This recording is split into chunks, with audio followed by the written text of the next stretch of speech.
नमस्ते आप सभी को। आइए मंत्र पाठ करते हैं और कक्षा को प्रारंभ करते हैं। ओम विश्वानि देव सवितरदुरितानि परासुव यद्भद्रं तन्न आसुव।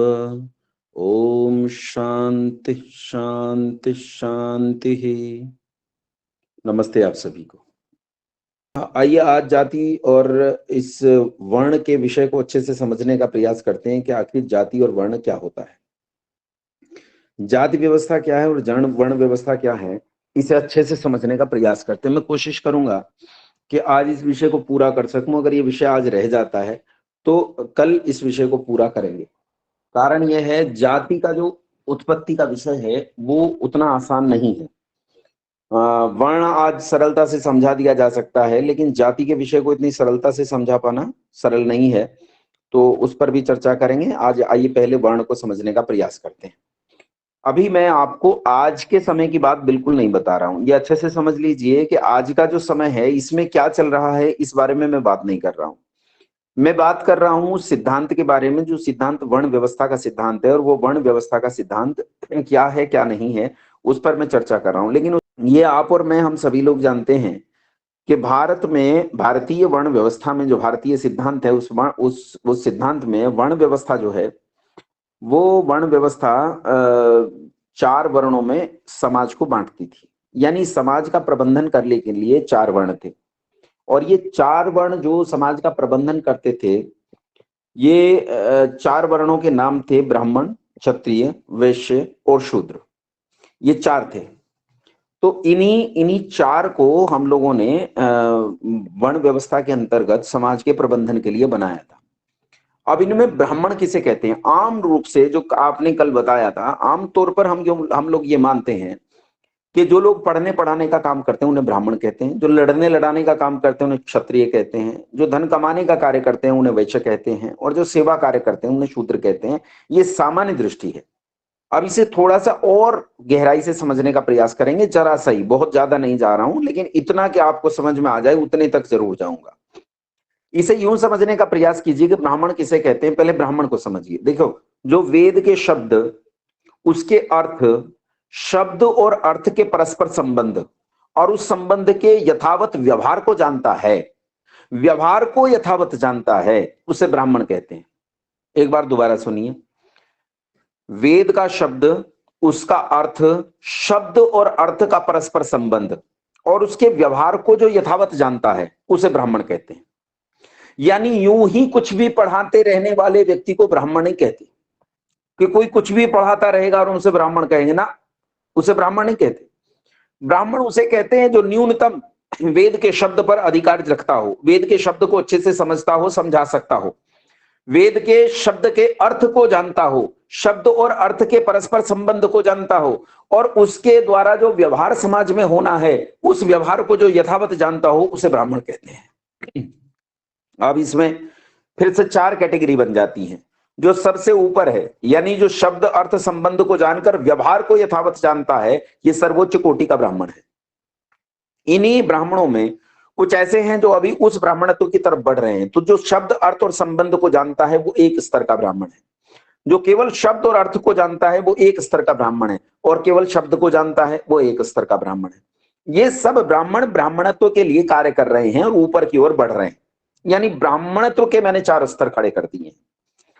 शब्द, शब्द का अर्थ, उसका संबंध और उसकी यथावत व्यवहार को जानने वाला ये ब्राह्मण है। फिर इनके इसी कैटेगरी में हमने 4 हिस्से कर लिए कि इसे ब्राह्मण कहते हैं।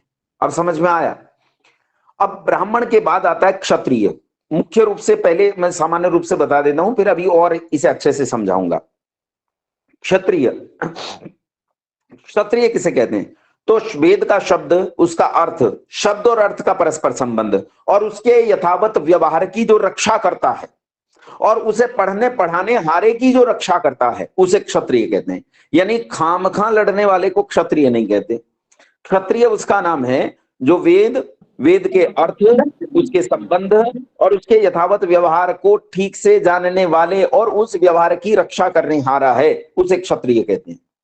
क्षत्रिय के बाद आता है वैश्य। वैश्य किसे कहते हैं? तो सुनो ध्यान से। वेद का शब्द, उसका अर्थ, परस्पर संबंध और उसका यथावत व्यवहार, उसे पढ़ने पढ़ाने वाला और उसकी रक्षा करने वाला, इन तीनों को जो धन से रक्षित करता है, तीनों को जो धन से पालन पोषण देता है, उसे वैश्य कहते हैं। ये वैश्य हो गया। अब शूद्र किसे कहते हैं? ध्यान से सुनो, फिर से बताता हूं। वेद का शब्द, उसका अर्थ, परस्पर संबंध और उसके यथावत व्यवहार को, उसके जानने वालों को, पढ़ने पढ़ाने वालों को, उसकी रक्षा करने वालों को और उनका पालन पोषण करने वालों को जो सेवा कार्य से सहयोग करता है, उसका नाम शूद्र है। यानी यूं ही किसी की भी सेवा करता रहे, उसका नाम शूद्र नहीं है। शूद्र को वर्ण व्यवस्था में इसी स्थान पर रखा गया है और इसी स्थान पर ब्राह्मण को, क्षत्रिय को, वैश्य को, ये चार वर्ण व्यवस्था के चार आयाम हैं। अब इन चारों वर्ण व्यवस्था के आयामों को और अच्छे से समझने का प्रयास करो। कैसे समझोगे? तो एक उदाहरण से समझो। ये सारी व्यवस्था जन्मना होती थी, कर्मणा नहीं होती थी। माफ करना, कर्मणा होती थी, जन्मना नहीं होती थी। मतलब जन्म से नहीं होती थी, कर्म से होती थी। जो जिस योग्यता से संपन्न हो जाता था, उसे उसी वर्ण में रख दिया जाता था, और जो जिस योग्यता से हीन हो जाता था, उसे उस वर्ण व्यवस्था से नीचे डाल दिया जाता था। जो जिस योग्यता से ऊपर की योग्यता से संपन्न हो जाए, तो उसे इस निम्न वर्ण से निकालकर उच्च वर्ण में डाल दिया जाता था। अब इसे कैसे समझते हैं, इसे समझने का प्रयास करो। एक सच्चा ब्राह्मण, एक कर्मणा ब्राह्मण, जो कर्म से ब्राह्मणत्व को समझता है, ऐसे एक ब्राह्मण को लेते हैं। और एक ऐसे ब्राह्मण इसी देश में पैदा हुए जिस समय गुलामी का काल चल रहा था, अंधकार का काल था। ये वो अंधकार का काल था जब हाथ को हाथ दिखाई नहीं देता था, देश पूरी तरह गुलाम हो चुका था, देश ने लड़ने की आकांक्षा छोड़ दी थी, देश स्वतंत्रता और स्वच्छंदता नहीं चाहता था, देश ने अपनी स्वतंत्रता प्राप्ति की इच्छा भी लगभग छोड़ दी थी। 1857 की क्रांति के बाद जब इस देश में रानी विक्टोरिया ने एक लेटर निकाला और रानी विक्टोरिया ने उस लेटर पर लिखा कि भारत की प्रजा मेरे माता पिता के समान, भारत की प्रजा के लिए मैं माता पिता के समान हूं, भारत की प्रजा मेरे लिए पुत्र और पुत्री के समान है। क्योंकि देश में विद्रोह जैसी भावनाएं दिख रही थी, तो रानी ने उस विद्रोह को दबाने के लिए कूटनीतिक चाल चली, एक लेटर जारी किया। लेटर में भारतीय प्रजा को अपना पुत्र और पुत्री घोषित कर दिया, और इस पुत्र और पुत्री घोषित कर देने से भारत की जनता, भोले लोग इतने अभिभूत हो गए कि उन्होंने सच में रानी विक्टोरिया को अपनी मां मान लिया। क्योंकि रानी विक्टोरिया ने उस लेटर में लिखा था कि जैसे ब्रिटेन की प्रजा मेरी पुत्र और पुत्री है, वैसे ही भारत की प्रजा भी मेरी पुत्र और पुत्री है, और भारत की प्रजा का अहित करने वाले को मैं छोड़ूंगी नहीं, बख्शूंगी नहीं। बस भारत की भोली प्रजा जो है अभिभूत हो गई और उन्होंने ये मान लिया कि भैया इनसे बढ़िया हमारे लिए संसार में कोई नहीं है। यहां तक के दादा भाई नौरोजी ने तो ये कहा तक है, अपने भाषणों में कहा दादा भाई नौरोजी ने कि जैसा काल अंग्रेजों का आया, ऐसा काल संसार में दूसरा नहीं आ सकता। अनेक विद्वानों की पुस्तकों में भरा पड़ा है कि अंग्रेजों ने भारत में बहुत उत्थान किया है। उन्होंने ये विचार भी नहीं किया कि सेकेंड वर्ल्ड वार का, ब्रिटेन का जितना नुकसान हुआ सेकेंड वर्ल्ड वार में, उसका सारा बोझ भारत पर डाला गया और भारत को इतनी बुरी तरह लूटा गया कि लोगों के शरीर पर लंगोटी नहीं छोड़ी गई। और लोग कहते हैं कि भारत को अंग्रेजों ने दिया, क्या दिया अंग्रेजों ने? अरे अगर रेल बनाई उन्होंने तो इस देश से सामान लूट कर ले जाने के लिए बनाई भाई। उन्होंने जो कुछ किया, यहाँ कंपनीज खोली हैं या यूरोप के साथ कंपनीज के संबंध स्थापित किए, वो केवल लूट के प्रोसेस थे, वो समझ नहीं पाए। लेकिन इस पत्र के बाद भारतीय प्रजा ने पूरी तरह आत्मसमर्पण कर दिया, आजाद होने की उम्मीद पूरी तरह छोड़ दी और लोगों ने आजाद होने का विचार भी मन से निकाल दिया।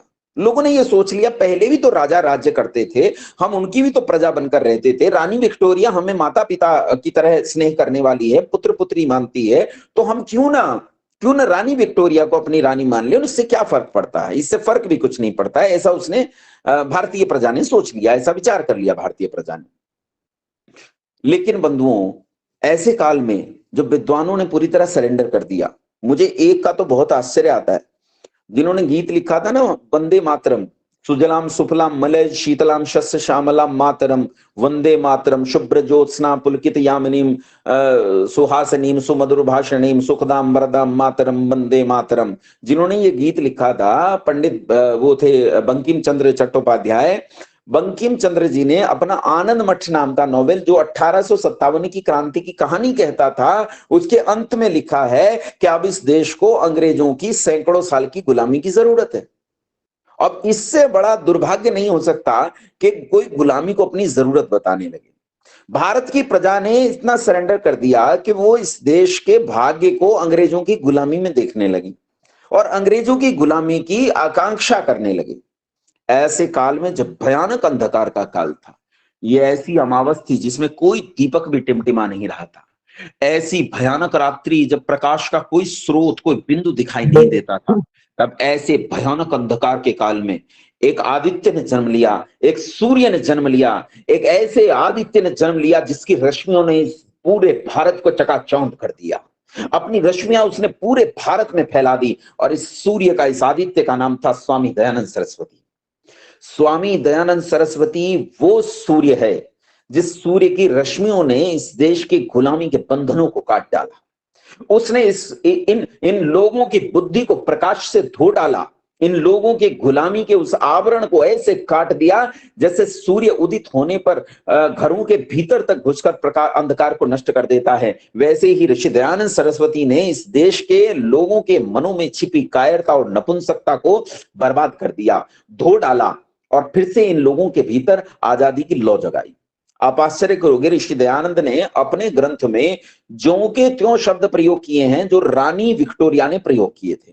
क्या शब्द प्रयोग किए ऋषि दयानंद ने?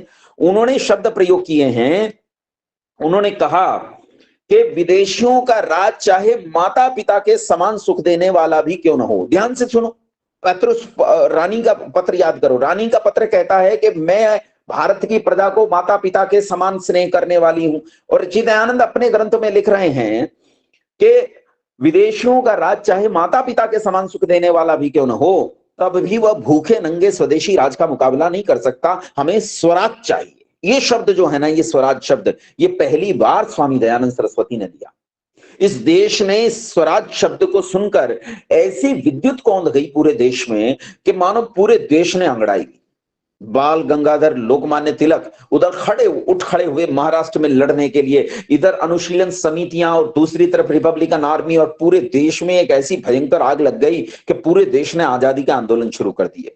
पूरे देश भर में आजादी के आंदोलन शुरू हो गए।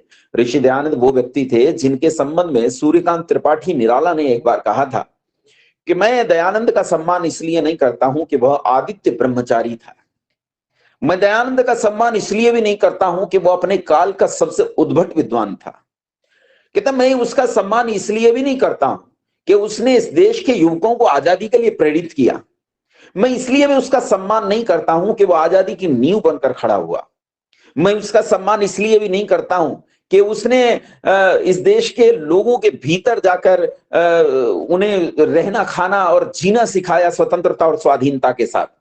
वो कहते हैं अपितु मैं दयानंद का सम्मान इसलिए करता हूं क्योंकि दयानंद ने वेद की रक्षा के लिए अपने जीवन को स्वाह कर दिया, अपने जीवन का एक एक पल, एक एक क्षण उसने वेद की रक्षा के लिए लगा दिया, और वेद के लिए इस तरह स्वयं को स्वाह करने वाला पिछले 7000 साल में कोई दिखाई नहीं देता है। इस तरह स्वाह करने वाला कोई दिखाई नहीं देता जिसने अपने जीवन को इस तरह आहूत किया हो वेद के लिए। ऋषि दयानंद सरस्वती वो सच्चा ब्राह्मण था जो वेद के शब्द, उसके अर्थ, उनके परस्पर संबंध और उसके यथावत व्यवहार को जानता था।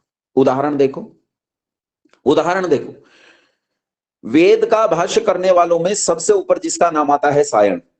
सायण वेद के एक पद का भाष्य करते हुए कहता अष्टापदी गौ आलंबनीया, कहता है 8 पैरों वाली गाय की काटकर हवन में बलि देने से यजमान स्वर्ग हो जाएगा।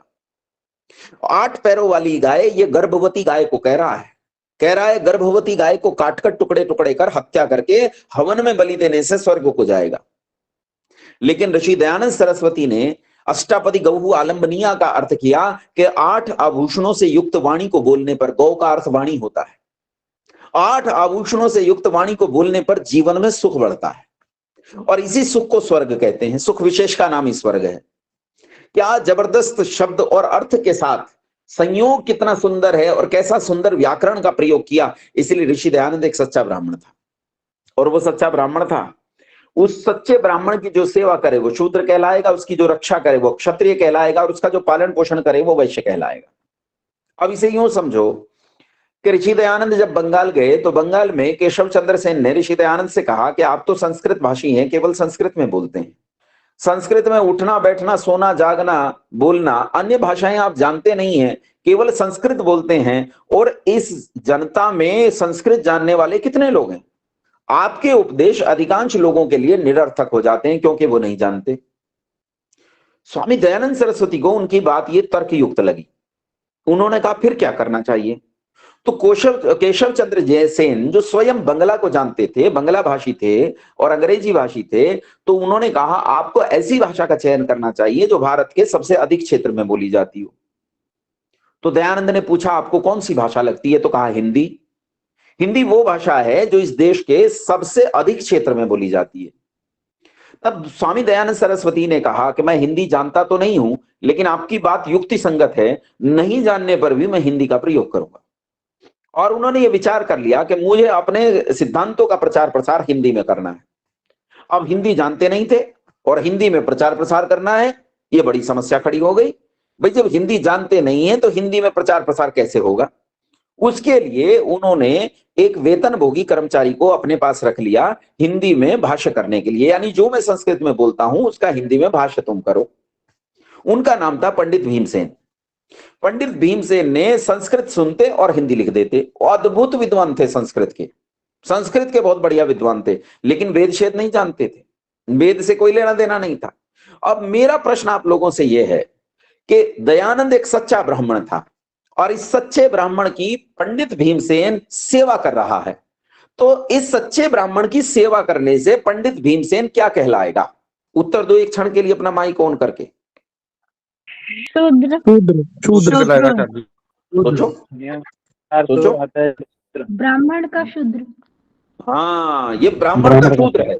ये किसका शूद्र है? ये ब्राह्मण का शूद्र है, क्योंकि ये ब्राह्मण की सेवा कर रहा है। इस बात को अच्छे से समझने का प्रयास करो। ये ब्राह्मण की सेवा कर रहा है इसलिए ब्राह्मण का शूद्र है। लेकिन अब अपनी और अपनी तुलना करो, अपनी तुलना करो इस पंडित भीमसेन के साथ। वो जितनी संस्कृत जानता था उसकी पांव की धूल के बराबर भी संस्कृत आप नहीं जानते थे।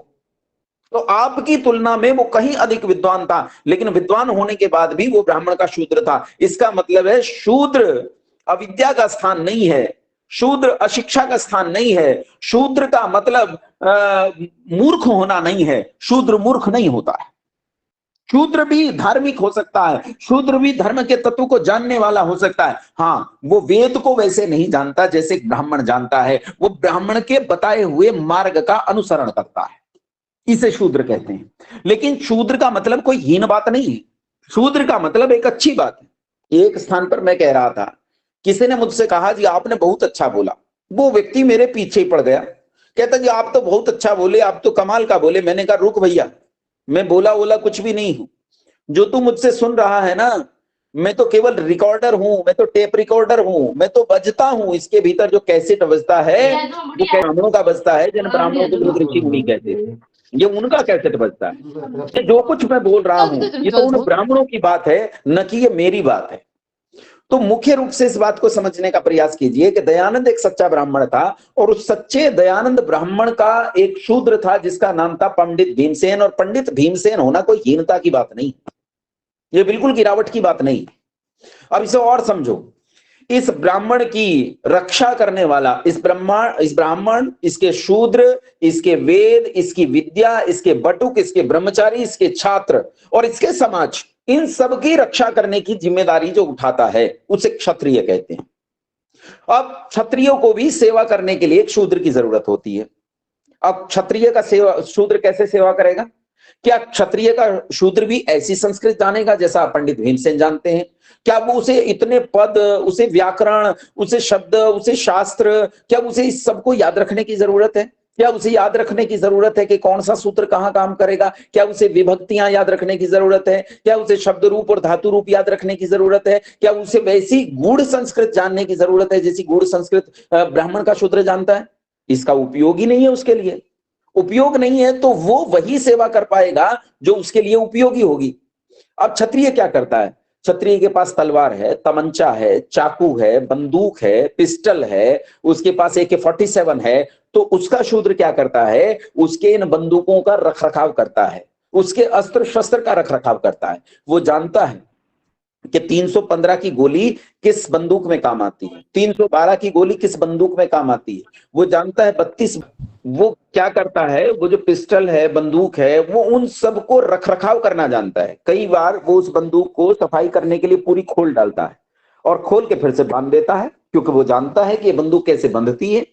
वो उसकी सफाई करना जानता है, वो उसकी बंदूकों का उसकी गोलियों का रख रखाव, उसके बारूद का रख रखाव, तलवार की धार कैसे तेज होगी, कौन सी तलवार किस तरह प्रयोग की जाती है, कौन सी तलवार का रख रखाव कैसे होता है, इन सारी चीजों को क्षत्रिय का शूद्र जानता है।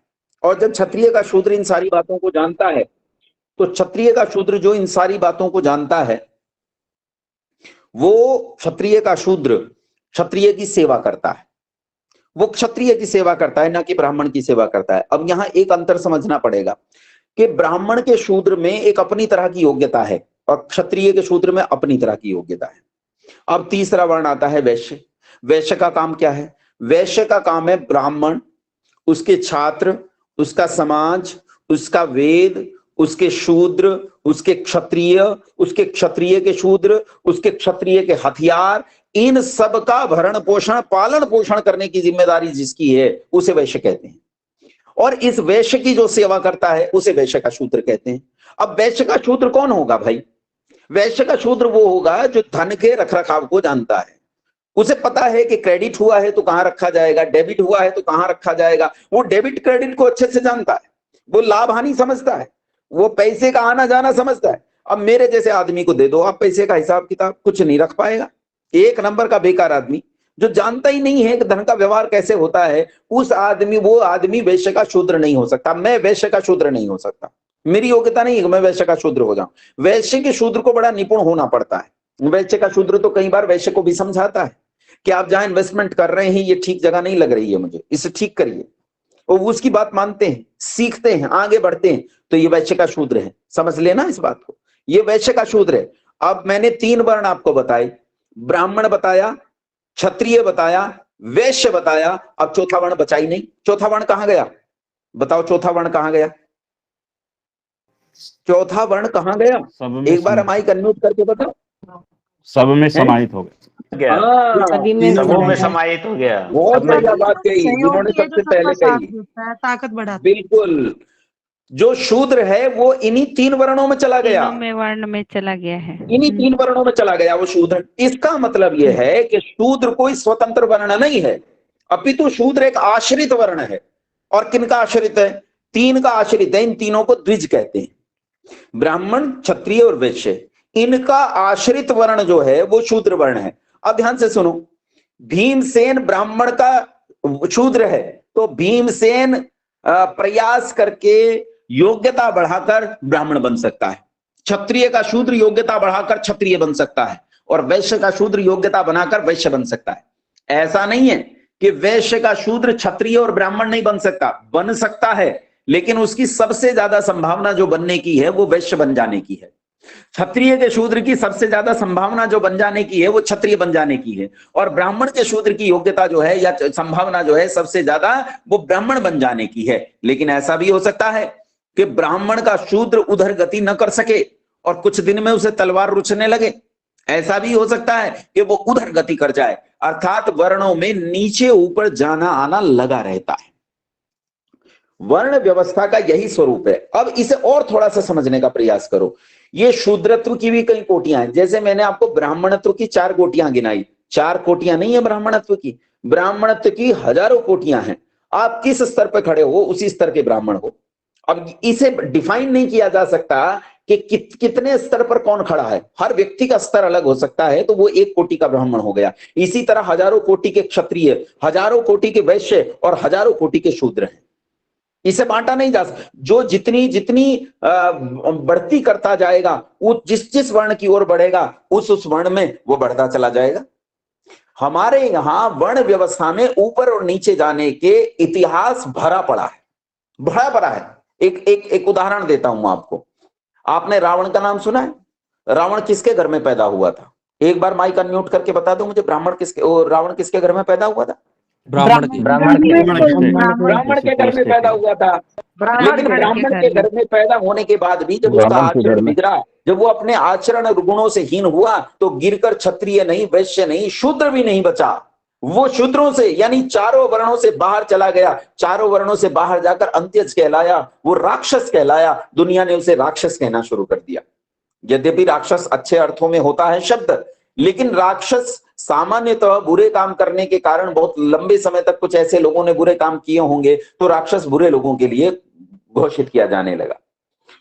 बंधुओं, साफ साफ हमारे ग्रंथों में लिखा हुआ है, साफ साफ लिखा हुआ है, शूद्रो ब्राह्मणता मेति ब्राह्मणश्चैति शूद्रताम क्षत्रिया जातमेवं तु विद्यात वैश्यात तथैव च।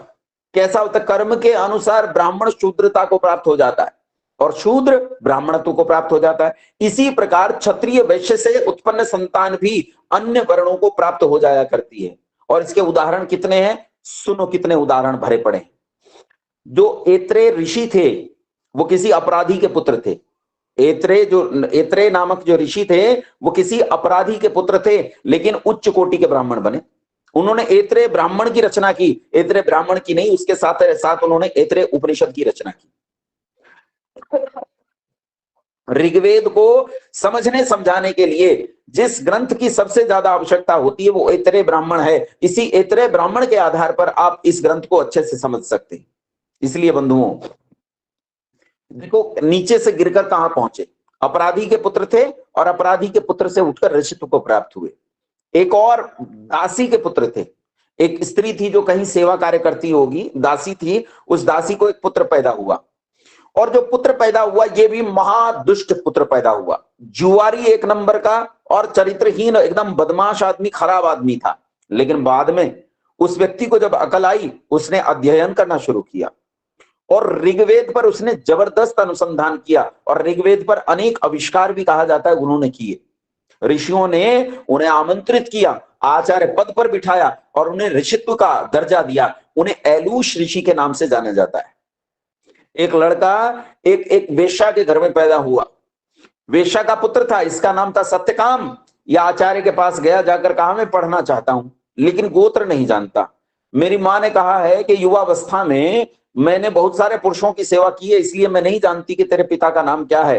तो आचार्य ने पूछा कि उसकी परीक्षा की, जाना कि ये पढ़ने लायक है, और जब पढ़ने लायक देख लिया कि इसमें योग्यता है पढ़ने की, तो यहाँ कोई भेदभाव नहीं था। अपितु उन्होंने उससे पूछा कि तेरी माँ का नाम क्या है। उसने कहा मेरी माँ का नाम जबाला है। तो कहा जा आज से तुझे सत्यकाम जाबाल के नाम से जाना जाएगा, और सत्यकाम जाबाल ब्राह्मणत्व को प्राप्त हुए। राजा दक्ष के पुत्र थे, पृषद नाम था उनका, जो राजा दक्ष के पुत्र थे, लेकिन जब वो गिरे तो शूद्र हो गए, शूद्र हो गए। ये विष्णु पुराण का साफ साफ वर्णन है, विष्णु पुराण में लिखा हुआ है। विष्णु पुराण में एक अन्य स्थान पर लिखा हुआ है कि राजा नेदिष्ट के पुत्र, अब राजा क्या होगा, राजा क्षत्रिय होगा, तो राजा नेदिष्ट के पुत्र नाभाग जो हैं वो वैश्य हो गए और इनके कई पुत्र हुए जो क्षत्रिय हो गए। हम ऐसा देखते हैं, हम भगवान राम को देखते हैं, भगवान कृष्ण को देखते हैं, तो हम पाते हैं कि भगवान राम और कृष्ण में ब्राह्मणत्व की योग्यता है। जब श्री कृष्ण युद्ध के मैदान में खड़े होकर सांख्य दर्शन का उपदेश करते हैं, जिसे गीता के नाम से जाना गया, वो सांख्य दर्शन का उपदेश इतना विशाल, इतना विराट है कि बड़े बड़े ब्राह्मण उसकी व्याख्या करने में छक्के छूट जाते हैं।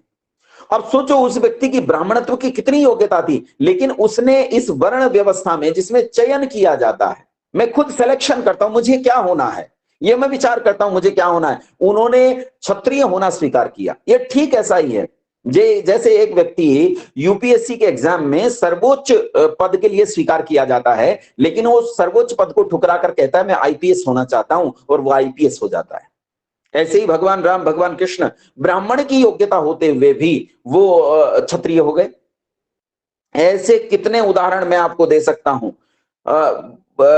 मतलब ये गिने नहीं जा सकते। राजा रघु, भगवान राम जो थे उनकी पीढ़ियों में एक राजा रघु पैदा हुए, तो राजा रघु के एक पुत्र थे जिनका नाम प्रवृद्ध था, और वो प्रवृद्ध राक्षस हो गया था, गिर गया, गिरकर राक्षस हो गया। ये जो रावण है, ये रावण भी तो ऋषि पुलस्त्य का पौत्र था, ऋषि विश्वश्रवा का पुत्र था, कर्मों से गिरा और राक्षस कहलाया।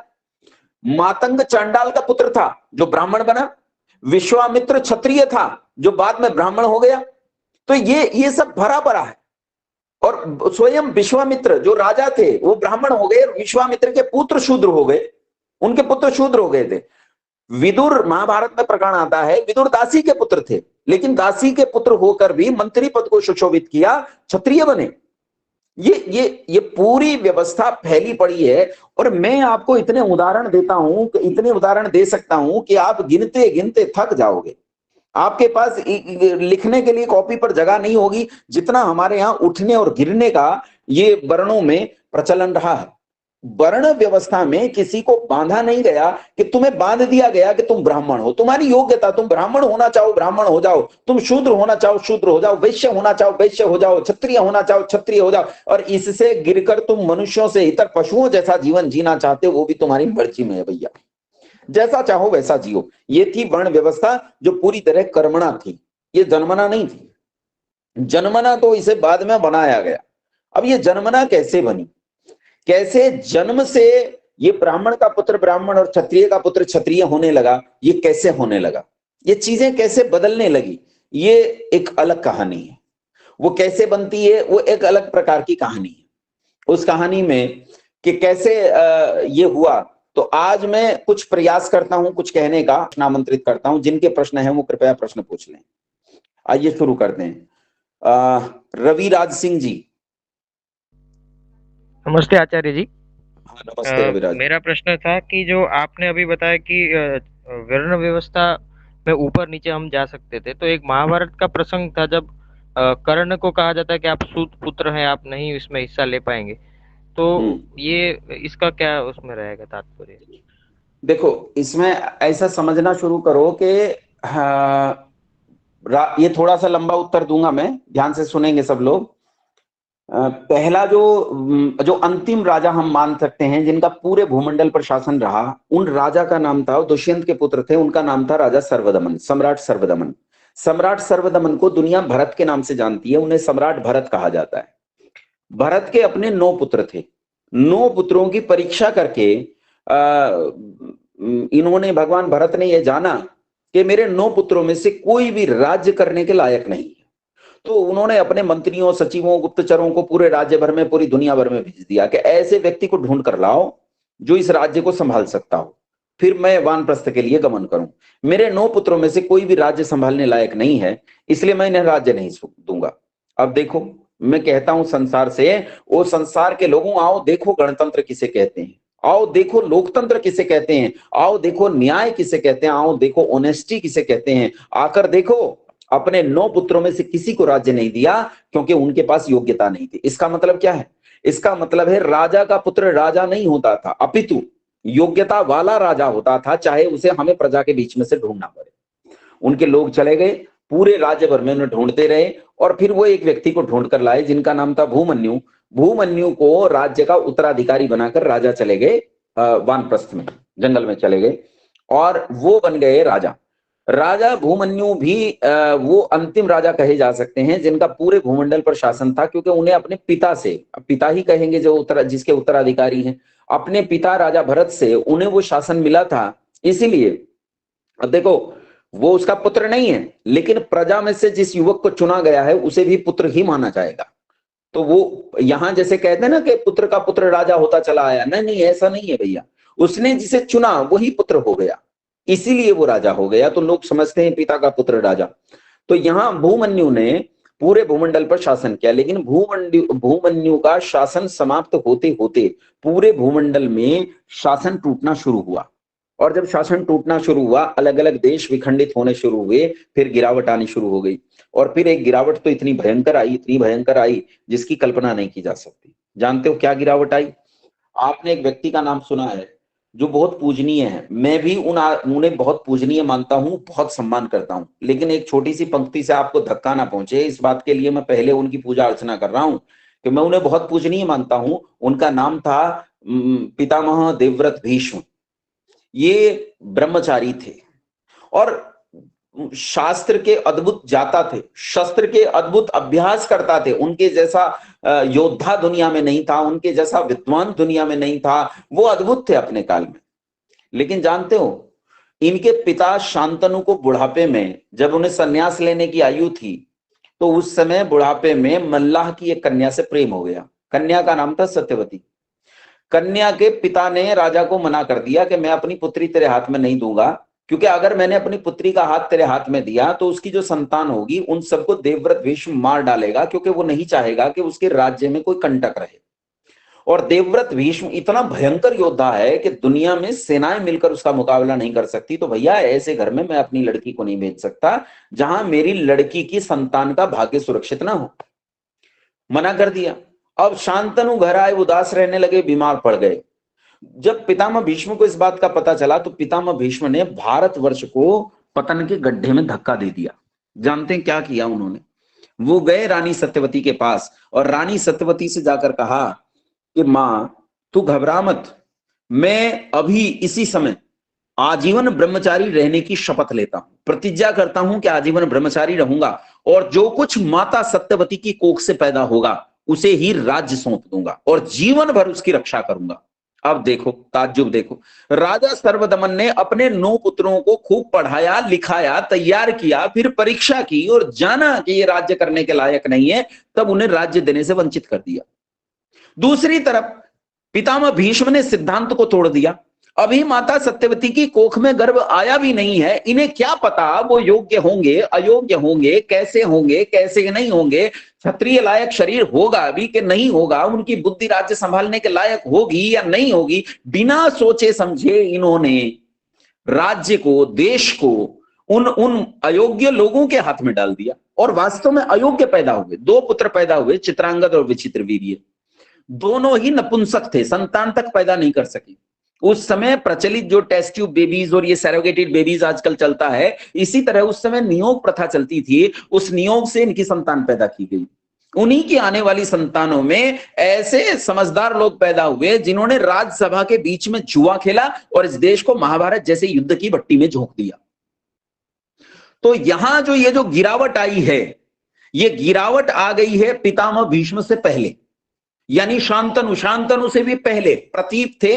प्रतीप से ये गिरावट आनी शुरू हो गई और ये गिरावट महाभारत के काल तक इतनी आ गई थी कि उस समय ये वर्ग विभाजन बन गया था। जो वर्ग विभाजन आपने पूछा है, जो आपने पूछा कि कर्ण को क्यों नहीं स्वीकार किया गया, ये वर्ग विभाजन उस समय उत्पन्न हो गया था। सिद्धांत टूट गए थे, दीवारें दरकने लगी थी, सिद्धांत की नींव हिल गई थी। इसीलिए उस गिरावट का परिणाम ये निकला कि कालांतर में हम 1000 साल गुलाम रहे। उम्मीद करता हूं प्रश्न आपको समझ में आ गया होगा। जी गुरुजी। ठीक है, विजय कुमार जी आपका प्रश्न।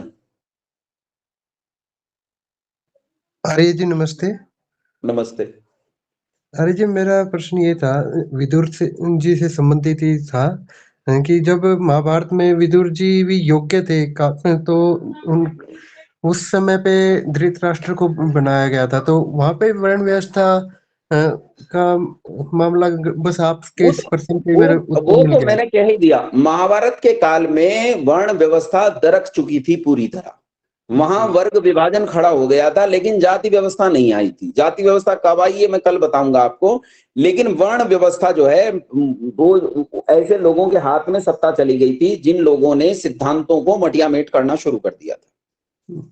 और जी एक मेरा प्रश्न आज के प्रश्न में है कि आज के समय में वर्ण व्यवस्था कितनी कामयाब हो सकती है? ये नहीं आज नहीं पूछेंगे, ये कल करेंगे हम इस पर चर्चा। अच्छा ओके ओके। अनुराग राज जी।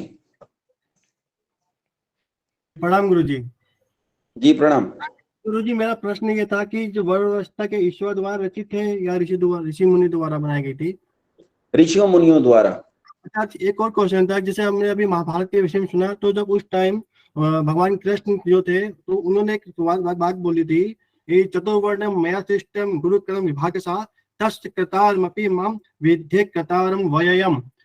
तो इस टाइम जब कृष्ण भगवान खुद थे वहां पर, जिन्होंने 4 विभाग, उन्होंने 4 विभाग बनाए हैं, तो आज दयानंद सरस्वती जी जो इस टाइम थे उन्होंने इतना उनके लिए विभाग के लिए लड़े, सब कुछ करके, उस टाइम कृष्ण भगवान क्या ज्ञान नहीं दे सकते थे क्या? सबको बता नहीं सकते थे क्या?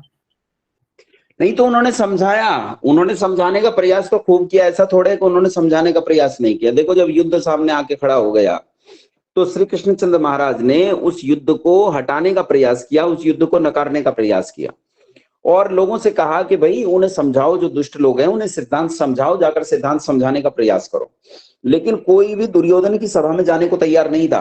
अब श्री कृष्ण जी की स्थिति देखो, श्री कृष्ण जी ने आत्महत्या जैसा दुस्साहस किया। उन्होंने कहा अगर कोई दूत बनकर नहीं जाएगा, भले ही मेरा कितना सम्मान हो, मैं दूत बनकर जाऊंगा और मैं मेरे राष्ट्र और मेरे सिद्धांतों की रक्षा करूंगा। और वो दूत बनकर दुर्योधन के दरबार में गए। वहां दुर्योधन के दरबार में भी उन्होंने समझाया। रश्मि रथी नाम का एक काव्य है पंडित रामधारी सिंह दिनकर का, तो उस रामधारी सिंह दिनकर के काव्य में वो दुर्योधन कहता है, वो महाभारत में भी आता है, महाभारत में कहता है कि मुझे धर्म मत सिखा, मुझे धर्म सिखाने की जरूरत नहीं है। कहता है जाना में धर्मम न च में प्रवृत्ति, जाना में धर्मम न च में निवृत्ति। मैं धर्म को जानता हूं पर मेरी उसमें प्रवृत्ति नहीं है, मैं अधर्म को भी जानता हूं लेकिन मेरी उससे निवृत्ति नहीं है। मैं क्या करूं, मैं अधर्म को छोड़ नहीं पाता हूं और धर्म को पकड़ नहीं पाता हूं। जब श्री कृष्ण से समझाने लगे कि भैया ये धर्म है, ये अधर्म है, ऐसा ऐसा व्यवस्था होती है, ऐसा व्यवस्था नहीं होती है, सब समझाया, तो उल्टा उसने अपने सिपाहियों से कहा कि बहुत बोल रहा है, ये वासुदेव का लाला बहुत बोल रहा है, पकड़ो इसे, बकवास कर रहा है, जंजीरों से बांध लो इसे। और तब श्री कृष्ण कहते हैं, रश्मि रथी में बड़ा अच्छा प्रकरण है, कभी आपने पढ़ा हो तो पढ़ना, बड़ा अच्छे से समझ में आता है। कहता है हाँ हाँ दुर्योधन बांध मुझे, जंजीर बढ़ाकर बांध मुझे, हाँ हाँ दुर्योधन बांध मुझे। यह देख गगन मुझमें लय है, यह देख पवन मुझमें लय है, मुझमें लय है संसार सकल मुझमें लय है, झंकार सकल अमृत फूलता है, मुझमें संसार झूलता है, मुझमें उदयाचल मेरा दीप्ति भाल भूमंडल वक्षस्थल विशाल भुज परिदिबंध को घेरे है, मैनाक मेरुपग मेरे हैं, दीप्ते हैं जो ग्रह नक्षत्र निकर सब हैं मेरे मुख के अंदर, भूलोक अतल पाताल देख गत और अनागत काल देख, यह देख जगत का आदि सृजन, यह देख महाभारत कारण मृतकों से पटी हुई भू है, पहचान कहां इसमें तू है। उसे समझाते हैं, कहते तू मुझे बांधेगा मूर्ख, मैं तो दूत हूं। और दूत क्या होता है, दूत तो नियम होता है, और नियम किसका होता है, नियम केवल संसार में ईश्वर बनाता है। अगर तू नियम को बांधना चाहता है इसका मतलब तू ईश्वर को बांधना चाहता है, क्या तू ईश्वर को बांध लेगा?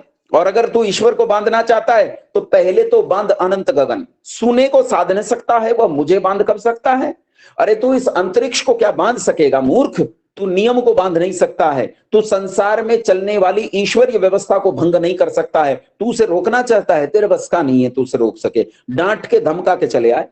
तो उन्होंने तो खूब कोशिश की, उन्होंने कहां कोशिश नहीं की, सब जगह कोशिश की। श्री कृष्ण वो व्यक्ति थे जिन्होंने अपना सर्वस्व स्वाह किया मानवता के लिए। मैं तो कहता हूं हमारे इतिहास में, मैं स्वयं अपनी बात करता हूं, मैं स्वयं भगवान श्री राम जी का बहुत बड़ा भक्त हूं। मतलब मैं भगवान श्री राम जी को यूं मानता हूं कि उससे बड़ा चरित्र संसार में मुझे आकर्षित नहीं करता है कोई। लेकिन उसके साथ साथ मैं एक और बात मानता हूं, यदि योग्यताओं को देखा जाए, यदि जीवन को समाज के लिए लगाने के दृष्टिकोण से देखा जाए, तो जैसा नायक इस देश में श्री कृष्ण पैदा हुआ है, ऐसा नायक न भूतो न भविष्यति, न तो हुआ है न होने की संभावना है। वो अद्भुत नायक था। उन्होंने कोशिश की थी समझाने, कोई न समझे तो कोई क्या करे।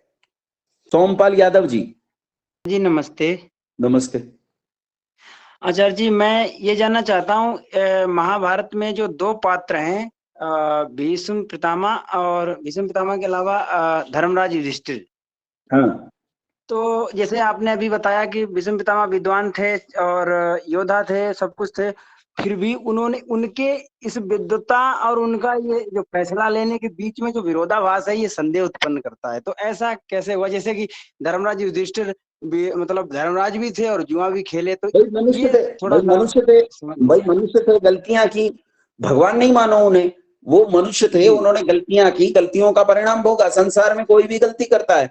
मैया सीता ने गलती की, मैया सीता ने कहा कि आप लोग तो चले जाते हो समाज में कल्याण कार्यों को करने के लिए, मैं अकेली रह जाती हूँ, आप ऐसा कीजिए ये हिरण पकड़ लाइए, मैं इसके साथ खेला करूंगी, इससे मेरा मन बहल जाएगा। तो ये मैया सीता की गलती थी। अब मैया सीता को अगर आप समझोगे कि वो राजा जनक की एक पुत्री थी, एक सामान्य राजकुमारी थी। अब राजकुमारी जब जंगल में गई और उसने एक ऐसा हिरण देखा जो सोने की तरह दमक रहा था, तो मन में इच्छा हुई। आप भी अगर बाजार में जाएं और आपको भुज भरा हुआ एक सिंह का सिर दिखाई दे, तो आपका बच्चा जिद कर सकता है कि ये सिंह का सिर मुझे दिलवाओ। आप सामान्य क्यों नहीं मानते? धर्मराज युधिष्ठिर को भगवान बनाने की जरूरत नहीं है, पितामह भीष्म को भगवान बनाने की जरूरत नहीं है, मनुष्य थे, गलतियां कर दी, ठीक है। प्रीतम सिंह जी कौरव। गुरुदेव चरण स्पर्श। गुरुदेव, जो तीन कैटेगरी हैं, क्षत्रिय ब्राह्मण शूद्र, जो इनकी अगर सेवा नहीं करता तो उनको किन किन कैटेगरियों में रखा जाता था? देखो, जो धार्मिक ही नहीं है उसे अंत्यज कहते थे, और अंत्यज जो है वो धार्मिक होता ही नहीं था, तो जो धार्मिक नहीं है उसे अपने अंतर्गत नहीं गिनते थे, सनातन धर्म में नहीं गिनते थे, भाई तू तो दुष्ट हो गया, बाहर चल हमसे, उसे अंत्यज कहते थे। बीड़ी पिए, शराब पिए, गुटखा खाए, गंदे काम करे, समाज के विरुद्ध काम करे, ऐसे आदमियों को बाहर निकाल देते थे, अंत्यज कहते थे। सीताराम सुवेदी जी। आचार्य जी नमस्ते। नमस्ते। मैं ये जानना चाह रहा था, ये वर्ण व्यवस्था शुरू कब हुई? व्यवस्था तो सृष्टि के आदिकाल से है। परमपिता परमात्मा वेद में कहता है, इत्था ही सोम इनमदे ब्रह्मा चकार वर्धनम शविष्ठ वज्र नो जसा पृथिव्या निशा हिमरचंदन स्वराज्यम। ब्राह्मण से कहता है कि तुम चकार की वृद्धि करो, चार को बढ़ा दो। चार कौन? ब्राह्मण, क्षत्रिय, वैश्य, शूद्र। अंतिम प्रश्न ले रहा हूं मनीष सिंह जी, इसके बाद प्रश्न नहीं लूंगा, मेरा मंच का समय हो गया।